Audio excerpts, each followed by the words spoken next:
آخر کار ضبط کے فائنل نے وہ موڑ لے لیا ہے جس نے ہر مداح کو پریشان کر دیا ہے۔ لاسٹ ایپیسوڈ کا پرومو دیکھ کر ایسا لگ رہا ہے کہ جس محبت کو بنانے میں پورا ڈرامہ گزر گیا وہ ایک ہی لمحے میں ٹوٹنے والی ہے۔ کیا واقعی اون اور آئلہ ہمیشہ کے لیے الگ ہو جائیں گے؟ کیا اون طلاق کا فیصلہ کر لے گا؟ یا پھر ہمیشہ کی طرح اس بار بھی پرومو پوری حقیقت نہیں دکھا رہا؟ آئیے ایک ایک سین کا تجزیہ کرتے ہیں۔ سب سے پہلے تو یہی لگ رہا ہے کہ اون آخر کار اندر سے ٹوٹ چکا ہے۔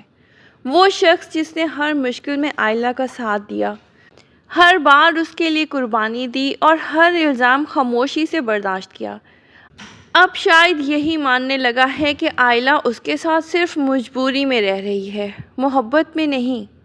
ادھر جیسے ہی اون رملہ سے فاروق صاحب کی فیکٹری خریدتا ہے، شامی، فاروق صاحب اور عارفہ سب ایک ساتھ اس کے خلاف کھڑے ہو جاتے ہیں۔ وہی پرانے الزامات، وہی طعنے اور وہی نفرت جن کا سامنا اون نے ہمیشہ اس گھر میں کیا۔ عارفہ غصے سے مطالبہ کرتی ہے کہ فیکٹری فوراً واپس ہمارے نام کرو، مگر اون نہایت سکون سے جواب دیتا ہے اگر فیکٹری واپس چاہیے تو اس کی پوری قیمت ادا کرنی ہوگی۔ اصل مسئلہ یہ ہے کہ کسی کو یقین ہی نہیں آ رہا کہ اون نے اصل فیکٹری خریدی ہے۔ سب یہی سمجھ رہے ہیں کہ اس نے رملہ کو اپنی چال میں پھنسا کر فیکٹری اپنے نام کروا لی، جبکہ رملہ نے بھی اسی غلط فہمی کو مزید ہوا دی ہے۔ رملہ جان بوجھ کر سب کے ذہن میں یہ بات بٹھاتی ہے میں نے تو اپنی محبت ثابت کرنے کے لیے فیکٹری بھی اون کے نام کر دی، لیکن وہ اب بھی میری محبت قبول نہیں کر رہا۔ بہرحال شامی کے لیے یہ سب کسی بڑے دھچکے سے کم نہیں ہوتا۔ اسے یاد آتا ہے کہ رملہ نے کبھی ایک بار بھی اون کا ذکر اس انداز میں اس کے سامنے نہیں کیا، بلکہ ہر بار یہی تاثر دیا کہ وہ صرف شامی اور آئلہ کو دوبارہ ملانا چاہتی ہے۔ رملہ بار بار شامی سے کہتی رہی میں صرف تمہاری خوشی چاہتی ہوں، میں جانتی ہوں کہ تم آج بھی آئلہ سے محبت کرتے ہو اور آئلہ بھی تمہیں اپنے دل سے نکال نہیں سکی، اسی لیے میں چاہتی ہوں کہ تم دونوں دوبارہ ایک ہو جاؤ۔ لیکن اب شامی کو سمجھ آنے لگتا ہے کہ یہ سب صرف ایک ڈرامہ تھا۔ حقیقت میں رملہ کا مقصد تو شروع سے ہی اون تک پہنچنا تھا، اور اس کے لیے اس نے شامی سمیت سب کو اپنی چال کا حصہ بنایا۔ اور اس دوران جب اون فیکٹری فاروق صاحب کے نام واپس کرنے سے انکار کر دیتا ہے تو شامی غصے میں اس کے سامنے آ کھڑا ہوتا ہے اور طنزیہ انداز میں کہتا ہے کیا سمجھتے ہو یہ فیکٹری لے کر تم نے بہت بڑی جنگ جیت لی؟ حقیقت تو یہ ہے کہ تم نے بہت مہنگا سودا کیا ہے۔ فیکٹری تو تمہارے پاس آ گئی، مگر آئلہ تمہیں چھوڑ کر واپس اپنے گھر چلی گئی۔ شامی مزید کہتا ہے اور سن لو، میرے اور آئلہ کے درمیان جتنی بھی غلط فہمیاں تھیں وہ بھی ختم ہو چکی ہیں۔ میں نے اسے سچ بتا دیا ہے کہ ہمارا رشتہ میری ماں کی سازش کی وجہ سے ٹوٹا تھا۔ اب اگر ضرورت پڑی تو میں اپنے ماں باپ کے خلاف جا کر بھی آئلہ کو اپناؤں گا۔ تم اپنی فیکٹری سنبھالو، میں اپنی محبت واپس لے کر رہوں گا۔ شامی کی یہ بات سن کر پہلی بار اون کے چہرے پر مایوسی صاف نظر آتی ہے۔ اسے محسوس ہونے لگتا ہے کہ شاید اس نے آئلہ کی خوشی کے لیے جو کچھ بھی کیا وہ سب بیکار چلا گیا۔ وہ ہر ایک کی نظر میں مجرم بن گیا، جبکہ صرف بی جان ہی ایک ایسی شخصیت رہ گئیں جنہوں نے ہر حال میں اس پر اعتماد کیا۔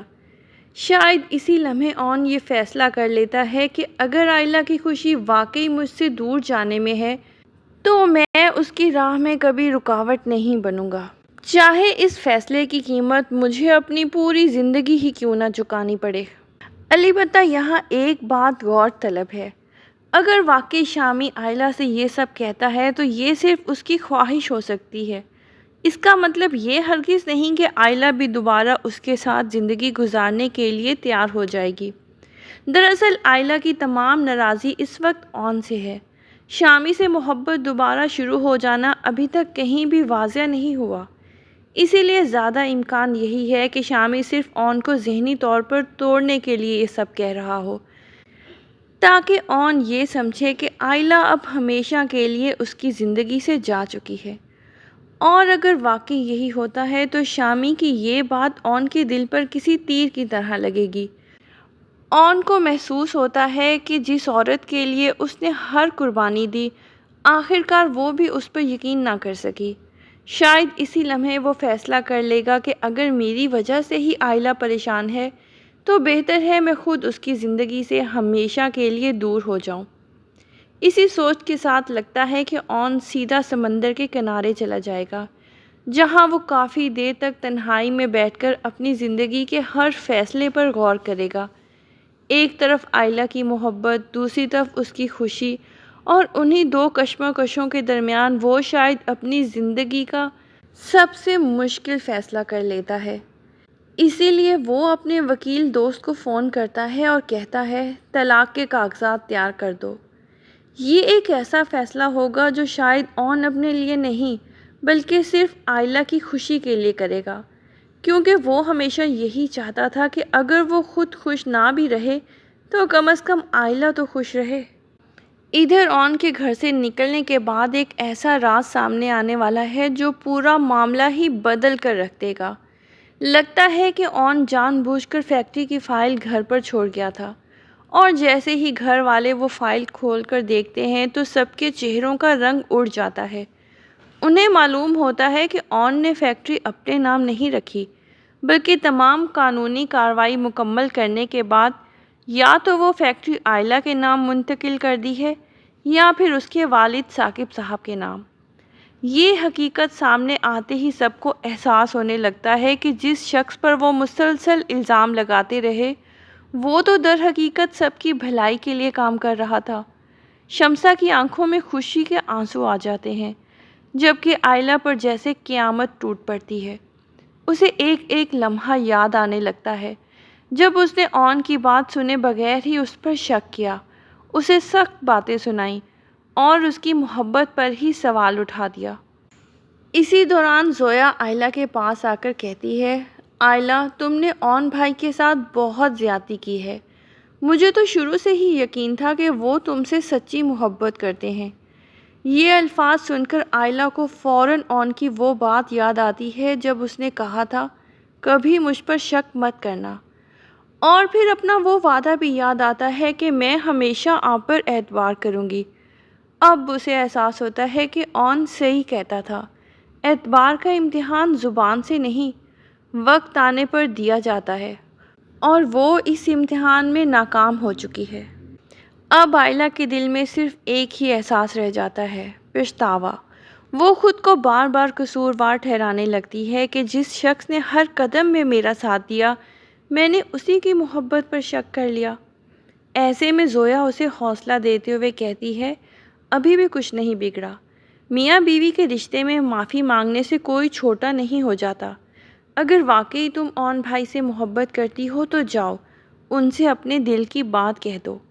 زویا کی بات سن کر آئلہ کو بھی محسوس ہوتا ہے کہ ابھی شاید سب کچھ ختم نہیں ہوا۔ وہ گھڑی کی طرف دیکھتی ہے اور سوچتی ہے کہ اس وقت تک اون شاید آفس میں ہوں گے، کیوں نہ آج ان کے لیے ایک نئی شروعات کی جائے۔ بس پھر کیا تھا، آئلہ پورے گھر کو سجانے میں لگ جاتی ہے۔ وہ اون کی پسند کا کھانا تیار کرتی ہے، خود بھی بڑے اہتمام سے تیار ہوتی ہے، اور دل ہی دل میں فیصلہ کر لیتی ہے کہ آج وہ اون سے اپنے ہر شک، ہر غلطی اور ہر تلخ بات کی معافی مانگے گی۔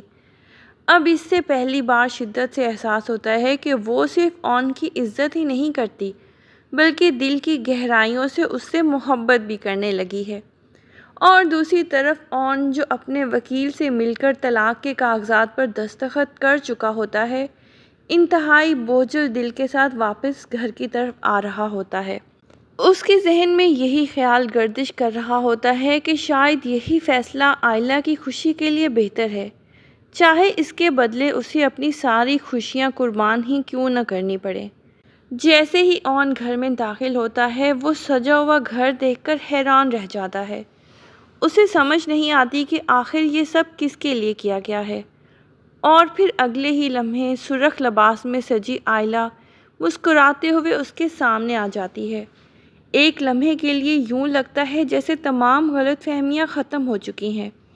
مگر قسمت شاید ابھی دونوں کا مزید امتحان لینا چاہتی ہے۔ جیسے ہی آئلہ خوشی خوشی اون کی طرف بڑھتی ہے، وہ چاہتی ہے کہ سب سے پہلے اپنے کیے کی معافی مانگے، اون کو بتائے کہ اسے اپنی غلطی کا احساس ہو چکا ہے۔ مگر اس سے پہلے کہ وہ کچھ کہہ پاتی، اون خود خاموشی توڑ دیتا ہے۔ وہ آئلہ کو دیکھ کر دھیمے لہجے میں پوچھتا ہے، آئلہ، آج اتنا سج سنور کر کس کے لیے تیار ہوئی ہو؟ آئلہ شرماتے ہوئے جواب دینے لگتی ہے کہ آپ کے لیے۔ لیکن اون کی اگلی بات سنتے ہی اس کی دنیا اندھیر ہو جاتی ہے۔ اون کہتا ہے، شاید اب بہت دیر ہو چکی۔ آج میں ہمارے رشتے کو ختم کر آیا ہوں۔ میں وکیل سے مل کر طلاق کے کاغذات پر دستخط کر چکا ہوں۔ یہ سنتے ہی آئلہ کے قدموں تلے سے زمین نکل جاتی ہے۔ جس شخص سے وہ معافی مانگنے آئی تھی، وہی اسے ہمیشہ کے لیے چھوڑنے کا فیصلہ سنا دیتا ہے۔ یہاں ایک غالب امکان یہ بھی ہے کہ پرومو ہمیشہ پوری حقیقت نہیں دکھاتا۔ ممکن ہے یہ سین ادھورا ہو یا آئلہ کا کوئی خوف یا غلط فہمی ہو۔ اسی لیے حتمی نتیجے کے لیے فائنل ایپیسوڈ دیکھنا ضروری ہے۔ ادھر شامی اور رملہ کے رشتے بھی ختم ہونے کے آثار ہیں، کیونکہ اتنے بڑے دھوکے کے بعد اس رشتے کا بچنا مشکل لگتا ہے۔ اب سوال یہ ہے کہ کیا آخر میں آئلہ اور اون کی محبت جیتے گی یا ڈرامہ ایک افسوسناک انجام پر ختم ہوگا؟ آپ کے خیال میں ضبط کا اختتام کیسا ہونا چاہیے؟ اپنی رائے کمنٹس میں ضرور بتائیے گا۔ ویڈیو پسند آئی ہو تو لائک کر دیجیے گا اور چینل کو سبسکرائب کر دیجیے گا۔ اللہ حافظ۔